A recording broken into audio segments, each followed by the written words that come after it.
Selamat datang di Novella Channel. Terima kasih sudah mampir di Novella Channel. Bantu untuk klik tombol subscribe dan like untuk berkembangnya channel ini.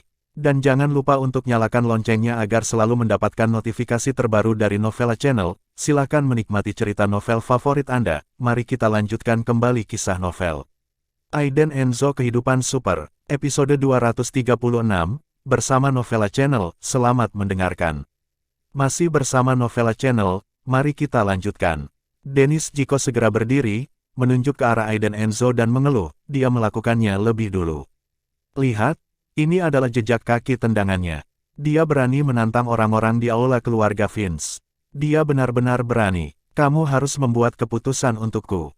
Dennis Jiko mengucapkan kata-kata, dan kedua penjaga keamanan segera menoleh, menatap Aiden Enzo dengan dingin, dan bertanya, kamu yang melakukannya lebih dulu. Aiden Enzo tidak membantah, mengangguk dan berkata, itu aku. Sekarang, Dennis Jiko menjadi senang, dan berteriak dengan gembira, lihat, dia mengakuinya, tangkap dia dengan cepat, dan tunggu Tuan Vince. Hahaha, Dennis Jiko merasa nyaman, semuanya mudah. Trik kecil ini membuat Aiden Enzo di depannya tidak beruntung. Benar saja, turis dari tempat lain tidak mengerti aturan apapun. Anda tidak bisa menyalahkan saya karena mendekati kematian. Kedua penjaga keamanan tidak mengatakan sesuatu yang berlebihan, mereka melangkah maju untuk membawa Aiden Enzo, dan berkata, ayo keluar bersama kami.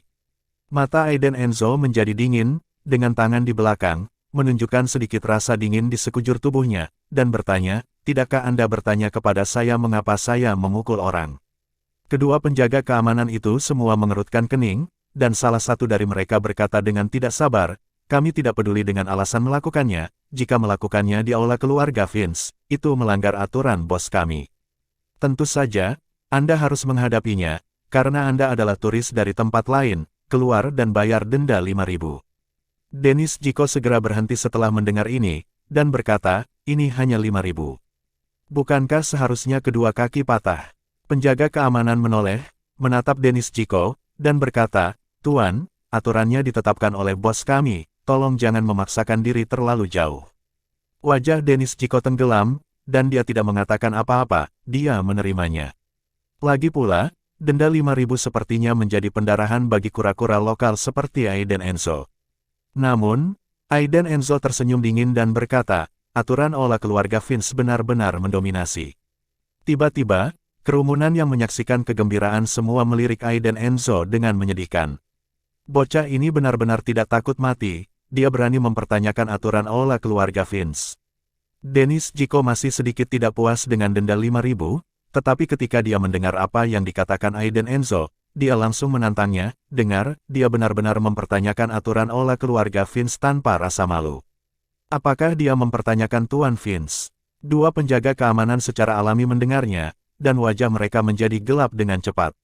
Mereka memperingatkan Aiden Enzo dengan serius, dan berkata, tolong segera keluar, jika tidak, jangan salahkan kami karena bersikap kasar kepada Anda. Kedua penjaga keamanan itu juga sangat tidak puas. Beraninya turis ini tidak menghormati aturan aula keluarga Vince. Itu adalah mencari kematian. Untuk waktu yang lama, tidak ada orang seperti itu.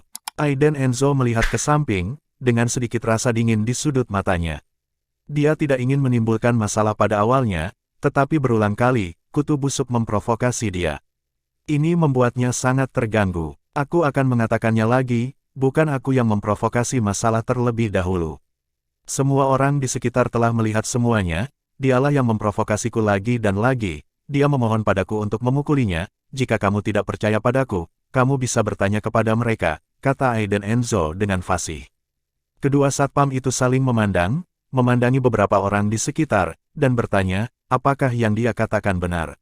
Namun, tidak ada yang mengangguk, dan mereka semua acuh tak acuh. Adegan ini mengecewakan Aiden Enzo dan menggelengkan kepalanya tanpa daya. Dennis Jiko berdiri di samping sambil mencibir, menatap Aiden Enzo, mengangkat jari tengahnya dan berkata, bagaimana, tidak ada yang melihatnya, kenapa kamu tidak cepat-cepat keluar?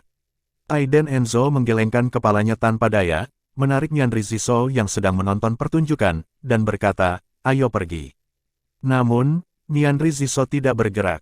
Dia mengeluarkan kartu undangan merah dari tas di pinggangnya dan melemparkannya ke dua satpam.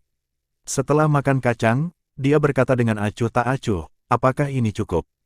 Kedua satpam itu buru-buru mengambil kartu undangan dan membukanya. Maaf Nona Mianri, kami buta, tolong maafkan. Tiba-tiba, kedua satpam itu membungkuk kepada Mianri Ziso dan mengangguk dengan hormat. Pada saat yang sama, mereka mengembalikan kartu undangan merah kepada Mianri Ziso dengan hormat. Adegan ini terjadi begitu cepat sehingga Dennis Jiko dan penonton yang menonton kesenangan tidak mengerti apa yang sedang terjadi.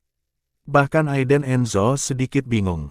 Mianri Ziso melambaikan tangannya, mengambil kartu undangan merah, memutar matanya yang besar, dan matanya tertuju pada Dennis Jiko, yang sudah tertegun di belakang, mengangkat jari, dan berkata, aku tidak suka pria gendut ini, kamu bisa mengetahuinya.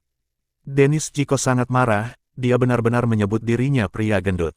Cintaku pada pandangan pertama, apakah itu menjilati anjing? Namun, sekarang Dennis Jiko tidak berani mengatakan apapun.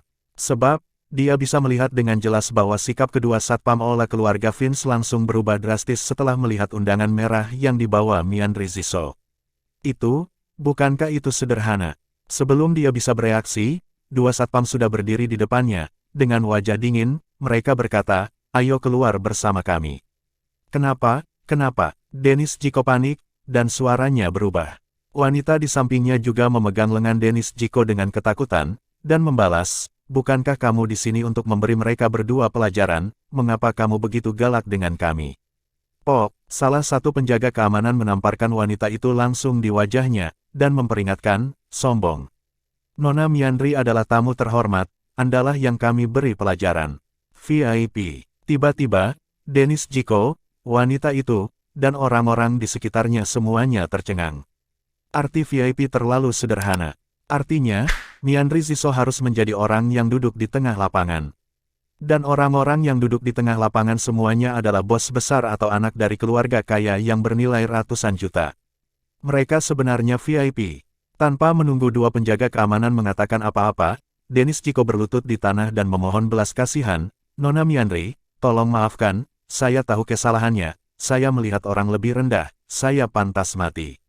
Dennis Jiko menamparkan dirinya terus-menerus, benar-benar bisa menamparkan wajahnya, lemak di wajahnya bergetar hebat. Mianri Ziso mengerutkan kening, dan berkata dengan jijik, saya tidak ingin melihatnya, tarik dia keluar. Mendengar ini, kedua penjaga keamanan menyeret Dennis Jiko dan wanita itu keluar dari tempat tersebut seperti menyeret anjing mati.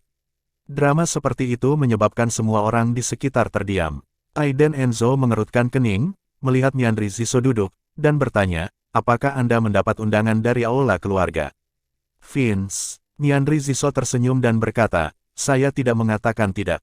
Lalu mengapa Anda datang? Aiden Enzo tanya lagi. Menyenangkan, jawab Mianri Ziso, dan melanjutkan, sangat keren belajar dari Anda untuk menyembunyikan identitas Anda, dan kemudian berpura-pura menjadi babi dan memakan harimau, berpura-pura menjadi agresif. Aiden Enzo terdiam. Mianri Ziso menarik Aiden Enzo untuk duduk lagi. Kali ini, beberapa kursi kosong di samping mereka, dan beberapa orang yang sebelumnya mencemooh mereka terdiam. Apa ini? Berpura-pura menjadi babi dan makan harimau. Sial. Namun, orang-orang di sekitarnya bahkan lebih membenci Aiden Enzo. Ternyata dia ada di sebelah seorang wanita kaya dan makan makanan lunak. Benar, 1 poin untuk bajingan itu. Namun, keributan di sini hanyalah sebuah adegan di sudut outfield, dan tidak menyebabkan banyak penyebaran. Pada saat yang sama, di aula utama pelelangan, di kota Luofeng, termasuk tokoh-tokoh besar dari seluruh negeri, mereka memasuki tempat acara satu persatu dan duduk. Masa histeris. Lihat, itu tuan muda kedua dari keluarga Jin, Kohler Jin. Tiba-tiba, mata sebagian besar penonton terfokus pada aula utama. Seorang pria yang sangat tampan dengan wajah tegas, rambut pirang, pakaian santai, sandal, tangan di saku celana, berjalan ke aula utama dengan langkah yang tidak akan dikenali oleh kerabat.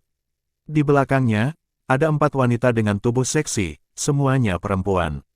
Pirang, bermata biru, berkulit putih, berkulit gelap, apa saja.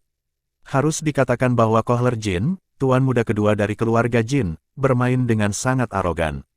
Aiden Enzo juga memperhatikan dengan matanya, tetapi dia tidak menganggapnya sama sekali, dia hanya memperhatikannya sedikit. Dia sedang menelepon telepon Tergio Ziso, dan segera suara hormat Tergio Ziso datang dari ujung yang lain. Tuan Enzo, apa perintah Anda? Pergi ke kamarku untuk melihat apakah Angelina ada di sana, aku tidak bisa menghubungi nomornya. Aiden Enzo mengerutkan kening, kelopak mata kanannya berkedut liar. Terima kasih sudah mampir di Novella Channel. Bantu untuk klik tombol subscribe dan like-nya untuk berkembangnya channel ini.